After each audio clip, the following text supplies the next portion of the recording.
ang GMA Regional TV, One Mindanao. Aniya na mga dagkong balita karong adlaw sa One Mindanao. Mga daang gas tank kilid sa usa ka gasolinahan sa Cagayan de Oro City nasunog human gipamutol gamit ang acetylene gas. Tulo patay, tulo samdan dihang misangpot sa pinusilay ang pagsilbi og warrant of arrest sa Zamboanga City. 48 anyos nga babae, samdan human na hit and run sa 15 anyos nga lalaking rider sa Cotabato City. Pag-asa, nagpagawas na og El Nino alert. BJMP, mihimo og lakang aron malikay ang mga person deprived of liberty sa mga sakit karong ting-init. Makahilo nga balanghoy, gikawat sa Tagum City. Otoridad, nagpahimangno sa publiko tungod peligroso kini kung makaon sa tao. Og batang mihataw sab sa dance troupe nga nagpractice gawas sa ilang balay, gikalingawan.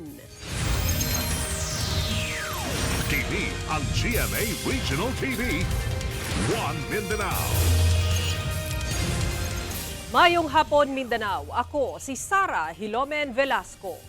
Human gisaka sa pag-asa ang El Nino alert kung asa mamahimong masinati ang grabeng kainit sa mga musunod nga bulan. Nangandam na ang Bureau of Jail Management and Penology kon BJMP aron maminusan ang epekto niini sa mga PDL sulod sa ilang pasilidad. Ang detalye sa report ni James Paulo Yap. Subay sa pagpangandam sa posibleng epekto sa El Nino sa mga musunod nga bulan, nag-implementar na ang Bureau of Jail Management and Penology og mga lakang aron maminusan ang epekto sa ting-init sa mga persons deprived of liberty kon PDL. Usa na niini ang mas taas nga springtime o ang pagpagawas sa mga PDL sa ilang mga selda sa mas taas nga oras. Gipanghingusgan sab karon sa BJMP ang proper hygiene sa mga PDL, labi na ang pagpakaligo kanila matag adlaw. Usual nga day sir is they're in their cells lang, pero karon since medyo congested lagi ang atong space, so gina-outsell na to sila. Sumala sa BJMP nga sagad sa mga sakit nga masinati sa mga PDL matag summer ang mga skin-related diseases, heat stroke o diarrhea. Apan gibutyag sa buhatan nga wala pa man sila'y natala nga mga susamang kaso sulod sa pasilidad. Apan nangandam na ang ilang medical section aron paspas nga marespondihan ang mga PDL nga magpakita og sintomas sa summer-borne diseases. Napoy directive sa atong regional office nga mag-provide ta og ORS, oral rehydration salts, to those nga manifest og dehydration. Wala may pagbago sa schedule sa mga dalaw sa PDL. Apan giaghat nila ang mga kabanay nga mobisita sulod sa jail nga likayan ang pagdala og mga pagkaon nga dali ra madaot aron dili kini magdala og sakit sulod sa prisuhan. Kauban si Makoy Sempron, James Paulo Yap, One Mindanao. Atong sayro ng dugang pang mga balita sa Mindanao, makoba nato si Efren Mamak live sa General Santos City. Efren. Salamat, Sara. Usa ka babayang samdan human na hit and run og motorsiklo ang duha ka mga pasahero nga gikan na naog sa pampublikong sakyanan sa Cotabato City. Ang insidente sa pool sa CCTV. Anyang report. Maayong paggalagpot nining duha ka mga individual human nabanggaan og motorsiklo sa kadalanan sa barangay Rosary Heights 11, Cotabato City, banda 1:45 sa hapon adlaw Miyerkules. Apan ang lalaking rider, igo lang misutoy og padagan. Gilayong gipatambalan sa ospital ang 48 anyos nga babae nga maoray na samdan. Matud sa Cotabato City Police, gikan na naog ang maong nabanggaan sa gisakyan niini nga pampublikong pick-up diyang nabanggaan sa 15 anyos nga sospek. Hinuon banda 4:20 sa hapon niadtong adlaw, mipatimaw ang inahan sa mong sospek sa kapulisan alang sa settlement. Matud sa PNP, bawal magmaneho og sakyanan ang mga menor de edad. Kung makasala, doon nagyapoy kini tulubagon. Even though minor itong bata na ito, may tamang proseso rin po tayo sa pag-handle ng mga cases nito, children in conflict with the law. Since 15 years old po itong bata na ito, sa batas po natin na immediately po magkakaroon lang po ito ng civil liability. Ginakuhaan pa og pahayag ang mga biktima lakip na ang rider nga sospek. Kauban si Bong Vicencio, Efren Mamak. 1 Mindanao. Makahilo nga klase sa Balanghoy, gikawat sa Tagum City sa Davao del Norte. Tagum City Agriculture's Office may pasabot kung paunsa kini makahilo. Atong sayro ng detalye sa live report ni John D. Esteban. John D. Sara, sumala sa City Agriculture's Office nga dili tanang balanghoy makaon sama sa nakawat nga klase sa balanghoy sa Tagum City kay makahilo kini. Kung ngano atong sayron. Ingon ani ang tanom sa balanghoy, usa ka matang sa utanon nga gamot o root crop. Mga kapuso, ang cassava o balanghoy usa ka starchy root vegetable. Muna kung gusto nimo na kuhaon, kinahanglan nimo bungkalo ng yuta o di ba kaha imuhang pirahon. Mo ni siya. Pero bantay-bantay mo mga kapuso kay dili tanan balanghoy makaon. Labi na ang industrial cassava, gitawag sab kini og bitter cassava. Kay pait ang lasa. Ang tanang balanghoy dunay natural content sa hydrocyanic acid o cyanide. Apan ang sa industrial cassava hastang taasa sa content. Makahilo kini. Ang iyahang tanom mas taas ug mas kusog mutubo samtang ang dahon mas kipot o talinis. Ang pungpong sa dahon sagad dark red o violet. Mga industrial kasama na to, kaya mostly ginagamit for starch production, bioethanol, animal feed, and additive, and katong mga adhesive nga para sa ato ang mga textile industry, kanang mga glue. Ang industrial kasama yun noon, just mostly taas yun sa katong hydrochloric acid. Gina-aware lang yun atong katawan nga katong nga varieties, dili na lang yun siya food kinaman po for food nga mga kasama, which is pang human consumption. Nabalaka ang Tagum City Agriculture's Office sanglit gikawat ang pulo ka sako nga dunay 600 kilos ang gibugaton sa industrial cassava sa usa ka mag-uma sa Barangay Pagsabangan niadtong April 21 ug 22. Naa na daw kini buyer nga gamiton unta sa paggama ug glue. Kaya basig man gud abot sa bagsakan ma'am ba. So delikado gid siya kaayo. Specifically ma'am, lakandos to siya nga kuan ma'am. Variety sa atuang ko asava. Ibulat mo gud na siya ma'am. Ipa-dry gid na siya kay para ma-process. Ay ang mag-dry gani ana daw sa una ma'am kay makuyapan tungod sa kanang malipong tungod sa iyang content. Sa mga makakita og ingon ani nga ginabaligya, mamahimong i-report sa otoridad aron masusi ug masiguro nga dili kini makaon sa tao. Nagpahimangno sab ang Kagro sa katawhan nga bisan tong mga pwede kaunon nga variety sama sa golden yellow kinahanglan gihapon lutuon ug maayo. Ang tanang balanghoy kinahanglang panitan, hugasan ug lutuon ug maayo sama sa pagpabukal o pag-steam aron mawala ang natural nga cyanide content niini. Sara, ang kantidad sa 600 kilos nga nakawat nga industrial cassava ana sa 4,800 pesos kay ang baligyan or ang palitan na 8 pesos matag kilo ang fresh. Kung dried, 11 pesos per kilo. Sara. Okay, daghang salamat, John D. Esteban. Mga karaang gas tank sa usa ka gasolinahan sa Cagayan de Oro City nga ginaputol gamit ang acetylene gas ang nasunog. Gito ang mga nabilin nga fume sulod sa maong tangke ang gidakop sa kalayo. Ang detalye sa report ni James Paulo Yang. Pinaspasay ang pagpalong sa kalayo sa mga personahe sa Bureau of Fire Protection. Human nga miulbo ang sunog, kilid mismo sa usa ka gasoline station sa Barangay Puntod sa Cagayan de Oro City. Pasado alas 12 sa udto adlaw Miyerkules sa aerial footage nga kuha sa BFP-CDO. Makita ang tulo ka mga gasoline tanks nga nasunog na. Sumala sa BFP, mga daan na o wala nagigamit ang maong mga gas tanks o nakatakda kining i-dispose. Busa nagpahigayon og cutting works ang usa ka scrap metal contractor aron makuha ang mga daan nga gas tanks dihang kalit kining nasunog. Daghan magay mga sagbot di mga rubbish gid siya.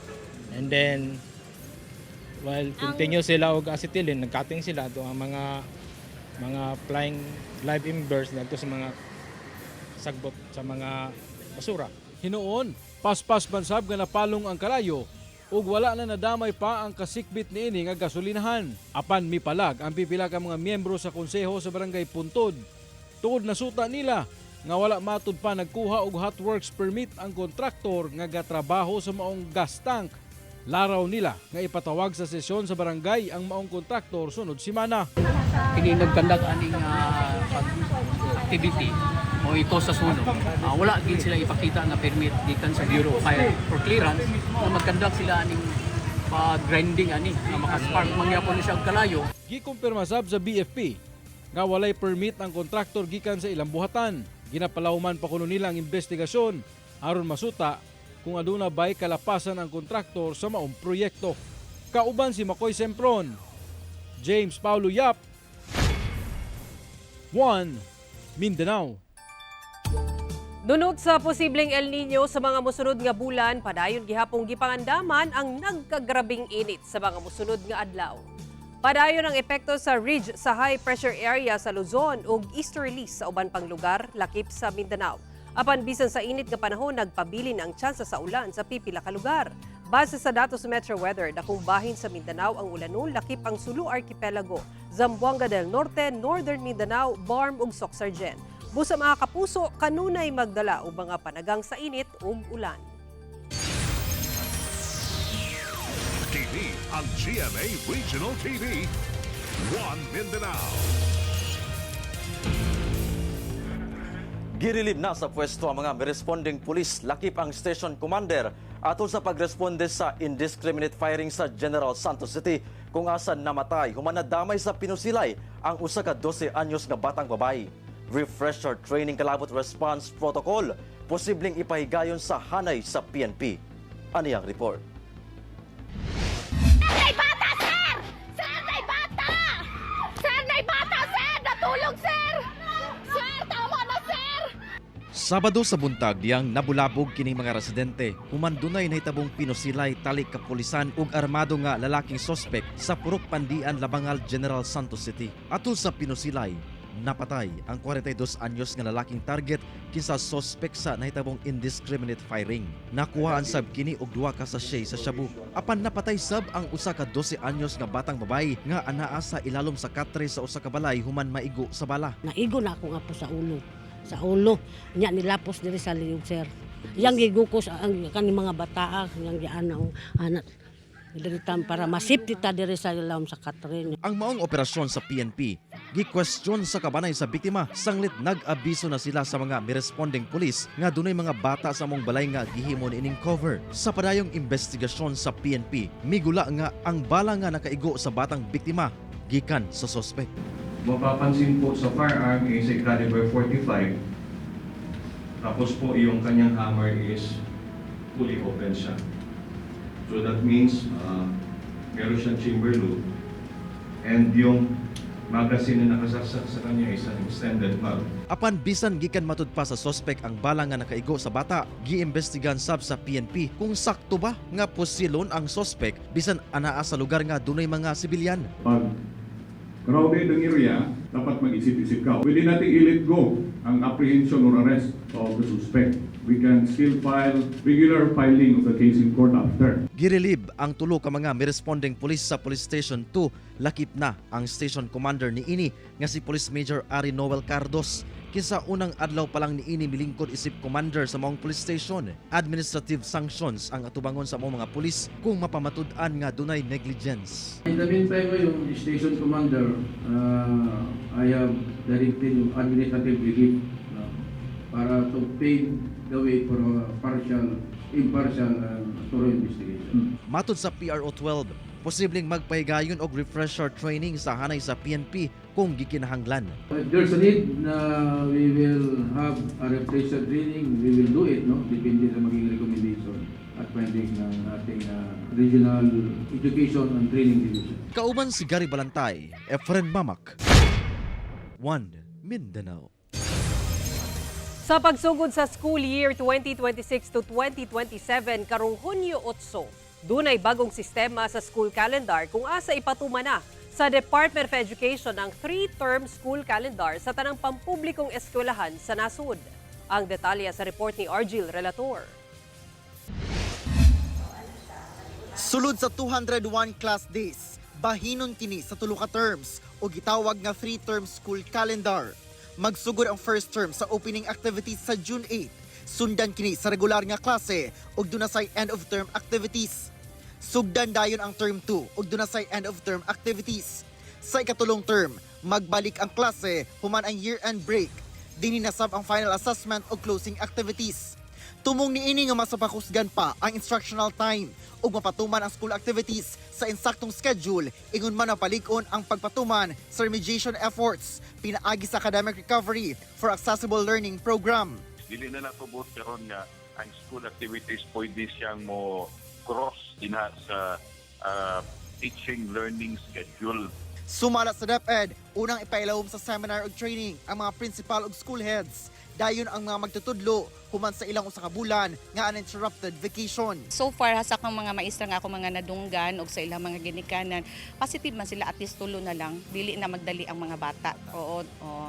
Kaysa before nga upat ka ano gid siya examen, so medyo ang bata magdali no ang lessons. So this time nanaging mastery ang bata. Kauban si Melchor Awing sa kamera. Ako si Orgil Relator. 1 Mindanao. Magpadayon ang legal nga proseso sa kasong crimes against humanity ni kanhi Pangulong Rodrigo Duterte sa International Criminal Court human nagdesisyon ang ICC nga duna gihapon sila'y jurisdiksyon sa kaso ni FPRRD. Ato ibalik si Argil Relator. Sa upat ka ground sa gilatag sa kampo ni kanhi Pangulong Rodrigo Duterte, gi-reject kini sa majority sa judges sa appeals chamber sa ICC. Gipalikon sa appeals chamber ang unang desisyon sa pre-trial chamber 1 nga duna gihapoy jurisdiksyon ang ICC sa Pilipinas. Sanglit nagsugod ang preliminary investigation sa prosecution. Una pa man nag-withdraw ang nasod sa Rome Statute nga mao'y nagmugna sa ICC. Having rejected the entire appeal, the appeals chamber considers that the defense request for the immediate and unconditional release of Mr. Duterte is moot. Sa pahayag, gibutyag ni Attorney Nicholas Kaufman, legal counsel ni FPRRD, nga subay sa politikanhong panglantaw, dunay existential distress ang ICC. Busa, wala na sila na sorpresa sa desisyon sa korte labot sa jurisdiksyon. Kay ugtugutan matud pa ang apela, ma-empty na ang docket sa korte. Mensahe ni FPRRD sa mga nangamusta kaniya. Tell them personally I said thank you, and they ask how I'm doing, tell them invictus. Sunod nga lakang mao ang pagsuta kung doon na ba'y igong basehan aron makumpirma ang mga reklamo bato kay FPRRD. Ako si Orgil Relator. 1 Mindanao. Human gitugutang sa Malacanang ang biyahe ni Vice President Sara Duterte. Nangayo karon og bagong travel authority sa Office of the President. Ani ang report. Base sa Travel Authority nga gipagawa sa Malacanang, gitugutan niini si Vice President Sara Duterte nga mobiyahe sa the Netherlands kung asa nakadetain ang iyang amahan nga si kanhi Pangulong Rodrigo Duterte, lakip sa South Korea, Belgium, Germany ug United Kingdom. Epektibo unta kini sugod karong adlaw hangtod sa May 15. Apan karong adlaw, mipagawas og pahayag ang Office of the Vice President kung asa gibutyag ni VP Sara nga nausab ang iyang plano ug mangayo og bag-ong travel authority tungod sa walay kasiguruhan kung matugutan kini gumikan last minute ang pag-issue matud pa sa travel authority. Nang hinaot kini nga mahatagan og panahon nga makaandam, inay pipila ka oras na lang una mo biyahe diha patugutan. Gipadangat sab sa bise ngadto sa Office of the President kalabot pagsiguro sa confidentiality sa mga sensitibong dokumento. Samtang sa paghinumdum sa Earth Day kagahapon, gibutyag sa bise nga kung bilyon-bilyong piso alang sa flood control ang ginakawat o ginausikan, di lang daw kinaiyahan ang apektado, lakip mga Pilipino. Mabati sab daw kana sa epekto sa mga bagyong miigo sa nasod. Ito ang nangyayari kapag kinalimutan natin igalang ang mundong ating kinagisnan. Ang singil ng kapabayaan natin ay pasan ng mga mamamayang Pilipino. Ang korupsyon ng ating climate infrastructure ay isang tuwirang banta sa ating national security. Sara Hilomen Velasco, 1 Mindanao. Hapsay sa pa-team ilawom sa lokal nga kagamhanan sa Cagayan de Oro City. Padayong lang nang limpyo sa kasubaan. Nagkadayang basura nga gidamok sa mga creek na hipos ato sa operasyon. Ano yung report ni Cyril Chavez? Mga basurang nagsagol-sagol na sa lapok, inubanan sa nagkadiyang mga gapnod nga naanod sa creek. Kiniyang naabtan sa hapsay sa team ilawom sa Cagayan de Oro City LGU sa ilang gihimong pagpanglimpyo sa Bitan-Ag Creek sa sentrong bahin sa syudad. Sumala kang Patrick Gabutina, nangulo sa mong team nga gipahimuslan nila ang higayon. Ilabi nga ting init pa aron masiguro nga limpyo kini panahon sa ting ulan. Mas grabe atong panglimpyo kay it's now in partnership with Oplan Kontra Baha. Kanang operations na siya sa kanang DPWH, and ang partner nato ang first district na DPWH o ang second district. Sagad sa mga basura nga ilang nakolekta, mga household waste nga posibleng gikan sa namuyo duol sa creek. Apan ilasab na matikdan ang pipila ka mga basura nga dinagko o nakaputos na. Butang nga posibleng gituyo kini og labay sa suba. Namo nang i-encourage ng mga barangays nga kung pwede apil gid sila sa pagbantay. Nya karon isgutan namo with Glenro kung kinsa pa ang pwede mag-participate para atong mapaluag nato. Karon padayon ang panawagan sa LGU ngadto sa katawhan nga mo-kooperar sa pagprotekta sa kinaiyahan, pinaagi sa paglabay sa basura sa saktong lugar. Kauban si Roland Cañas, Cyril Chavez, One Mindanao.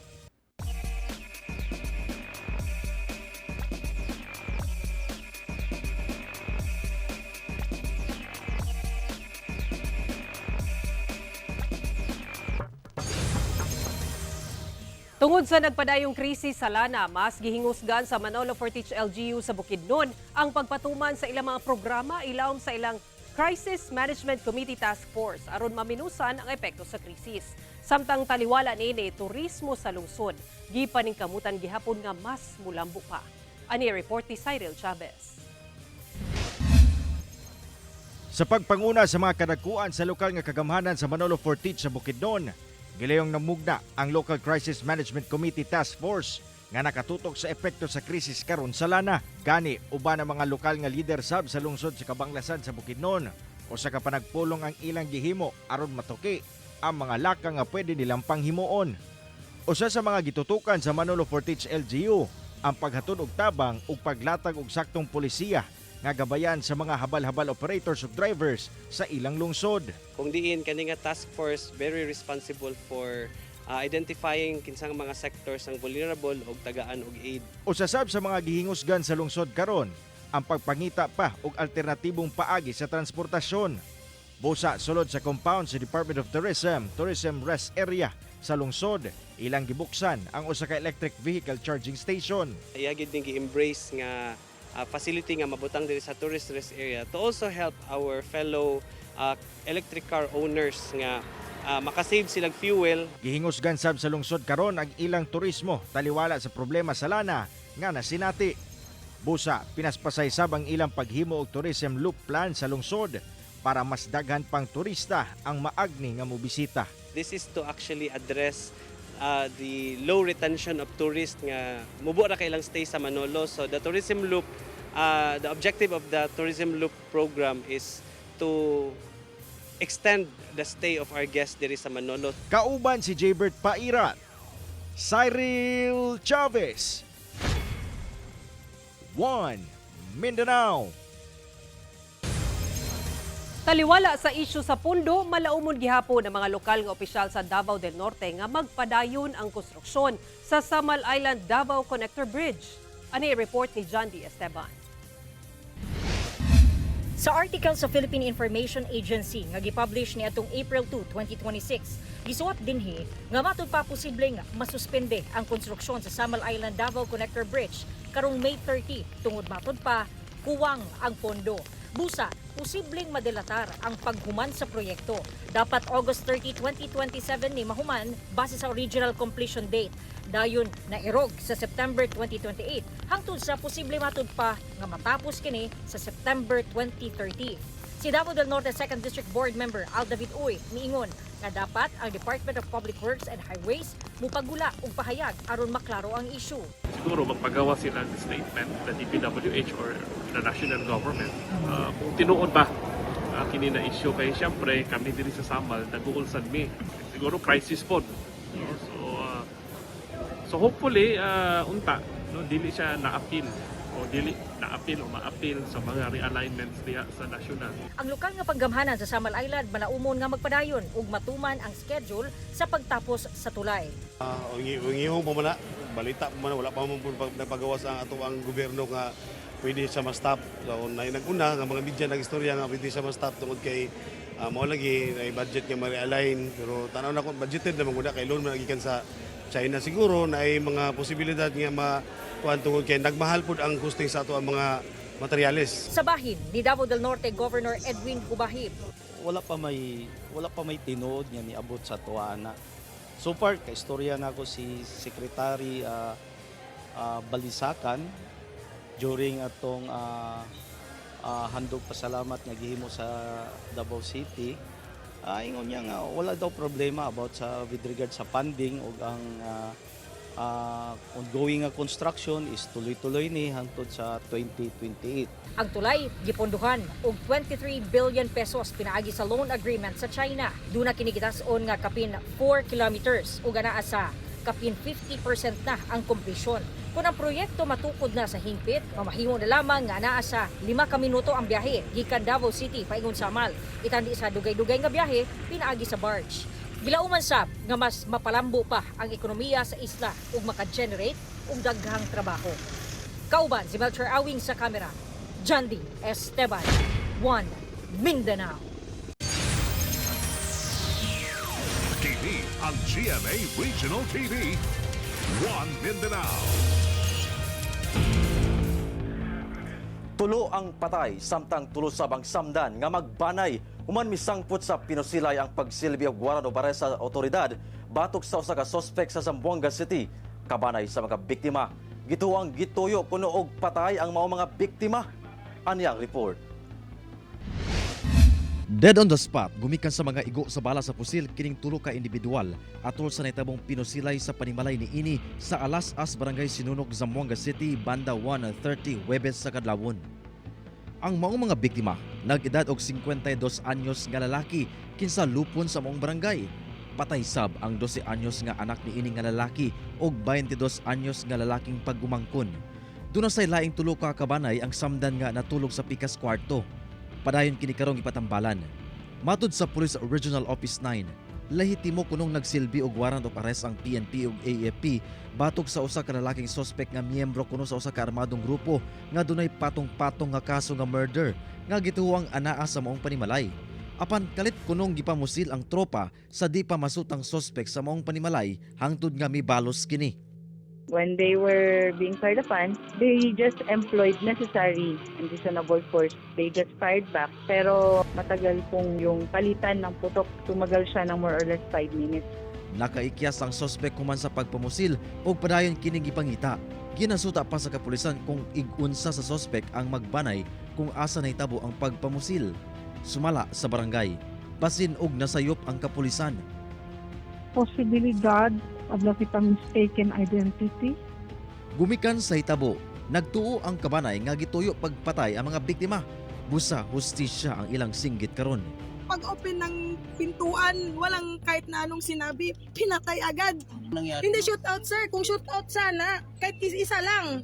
Lahat sila dyan, pati yung babae, tinira din. Pati bata. Pati bata.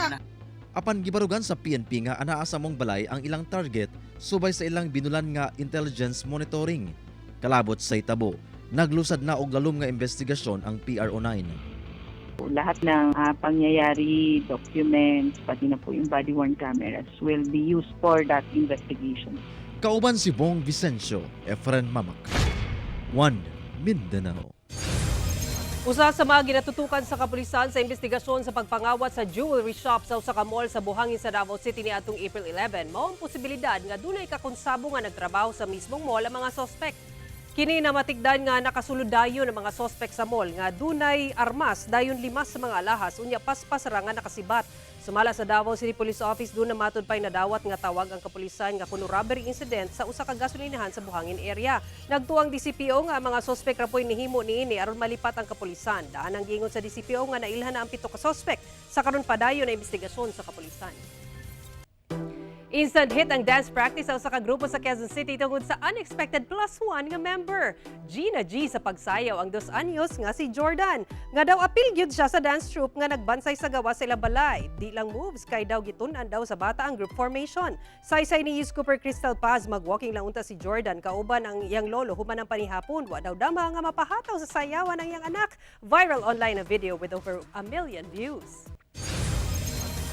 Mamahimo ninyo makita kini nga episode pag-usabugon pang lokal nga balita pinaagi sa pagbisita sa official website sa GMA Regional TV o bisitaha ang among official YouTube channel ug i-click ang subscribe button para sa pinakahuling balita sa mga riyon. Ug mao kato ang huling balita sa Mindanao karong adlaw. Daghang salamat sa atong mga kapuso sa Mindanao nga nagalantaw kanamong sa atong mga kapuso abroad. Kami ang GMA Regional TV 1 Mindanao. Walay gidapigan, walay giprotektahan kaniadto og karon, serbisyong tinuod lang.